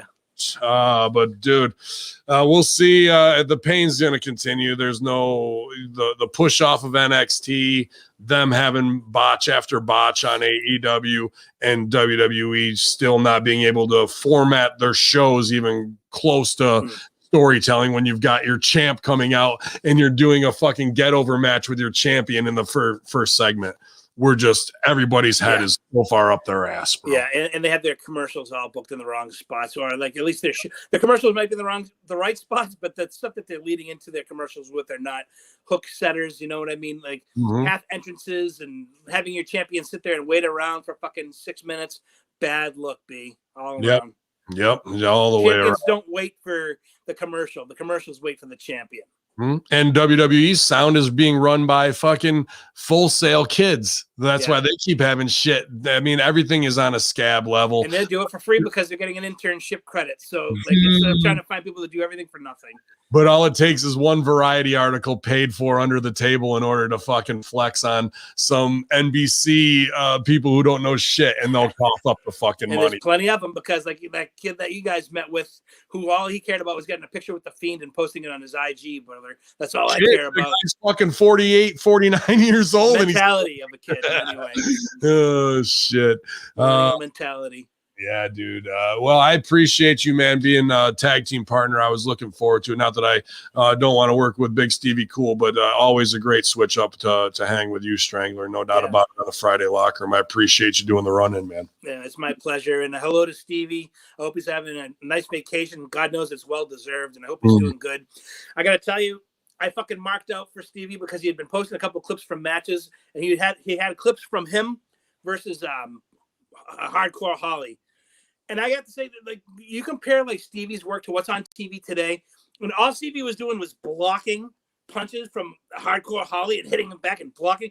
His block was aggressive. Oh yeah, like, it was like a whole. I forgot wrestling can actually be believable. When I was watching that, dude, I watched that clip like 10 times because I'm like, yeah, that's how you fucking do this shit. How is he not training wrestlers? It's Stevie. If you're listening to this, you need to like open a wrestling school. I know it's like probably not worth the hassle, but you have so much knowledge that's going to just fly out into the universe once you don't want to do it anymore. But I think that he could make a whole new set of guys who can make this shit actually look real. And like just the moveset was fantastic, and it was tremendous that he posted another one with CM Punk. Dude, it's better than anything you're seeing in main events now. Anything, anywhere. And he's like, he was their mid-card guy. Like, what a waste of fucking talent. Yeah. It makes me so mad. An entrance. Yeah, when I see that shit, dude, it makes me boil, because I'm like, this guy could have carried a whole fucking company, and they're wasting him on getting fucking half talents over. It makes me, but that's wrestling, because they saw something on CM Punk, and he was indie, internet over, so we got to do something with him because someone's going to tweet about it. It makes me sick. But Stevie, big respect to you. Thanks for. I'm glad you took the week off, because you deserve it, and it gives me a moment to kind of shine on the Friday locker room with my homeboy Ben Hamin. And I would love to do the three-man booth with you guys sometime. It's just a matter of lining up the time. I would love. I've been trying, but one guy leaves. You guys got to go to breakfast. I know it's tough, but thank you for having me on. I love it. And I want to give a quick shout out to my boys on the Wednesday locker room at the Andrew Bello and at Obi-Wan, Billy Ray Valentine, the father of the Infinite Fringe. And they're doing great things. Bello, he has a buddy named Harrison Bergeron who's doing the Right Opinion podcast on the Hamin Media Group page. Everybody knows Billy Ray Valentine is an honorary horseman, and he does the Infinite Fringe. Check those guys out. Follow them on Twitter. They're great guys. Love them to death. They're my brothers. We're the 1111 boys. We host the Wednesday locker room every single Wednesday. If you want to get a shout out on that, I throw up a tweet every Wednesday at Old Bitter Steve between 12 and 2 o'clock in the afternoon, and I throw up a question. All you have to do is respond to the question if you want to have a shout out on the show, and it gets us to know our listeners a lot better, which I absolutely love every single week. We have about 40 regular listeners who participate in that every week, and we're getting about a couple thousand people downloading the show every week, which I really appreciate. I love the longtime listeners who follow us around, and it's been a great opportunity, and I look forward to it every single week. Oh, I can't agree more, man. Wednesday locker room's my favorite place to go. People are like, what are you listening to, Hacker? I say WLR always, man. It's the people still here at hackerhamin.podbean.com, keeping it free. They want a video version, but we'll see if you guys want to. I say make them sweat it out, make them pay top. Yeah, right. We're going to come up with a t-shirt eventually. Why do you want me to get my ass kicked by Wrecking Ball Legursky? I hate fighting these big fuckers who beat the shit out of me all the time. I go to Chicago and do that, or if I got to fight Brute Van Slyke or Gritty Kitty, these fucking 6'6", 6'8", 400-pound motherfuckers are not light. They're not light to pick up. But if you want me at your local indie, if they're starting back up, you guys just got to ask for it by name. Tell them they're going to get more promotion than they're going to get any place else for free. Once you book me, obviously our fans are going to hear about it. They're going to hear about it on Russo brand. So as we get back to performing, hopefully we can go nationwide and overseas, maybe with Joey Legend. But last night the bookie monster was fucking trying to get himself over there. So classic. There goes my spot. But hey, dude, 2.5 downloads ain't no fucking joke. Those are some real fucking numbers. So if you want Hacker on your show, tag him in the promotion and say, let's get this shit going. Yeah, man, I'm ready to do it. I'm ready to get back in there. I don't know if we'll get back to Canada because of Trudeau, but we'll see how things go. Let me throw this out here real quick before you close. If any organization out there is looking for a consultant for their wrestling product, how to make your shit better, how to actually draw money, and you want to, if you have a couple bucks in your pocket, because I sure as fuck ain't giving my shit up for free, hit me up at Old Bitter Steve, and maybe we can get something together if you want to learn how to do this the right way.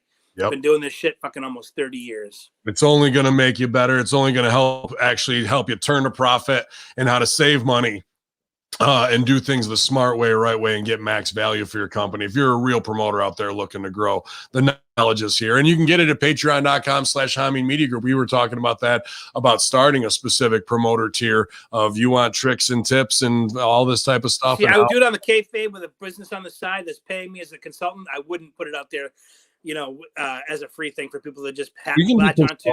Through there, we can do consultancy if you want to as well. Yeah. I mean, we're easy to find if you're serious about the biz, and I know that's a small group of people who can put that money up who want to try and do something. But I know Dr. Ted's working with Fed in Ohio doing the exact same thing, so that Rick Vickery hooked him up. So the synergy is there as we try to bring that real wrestling acumen back so we can get some good blocks on a hardcore Holly punch. That's what we're looking for out here on the Friday locker room. As we break it all down, your news and headlines, it's Hacker Hamin, it's Strangler Steve, Hamin Media Group, heels over strong infidels. YOLO.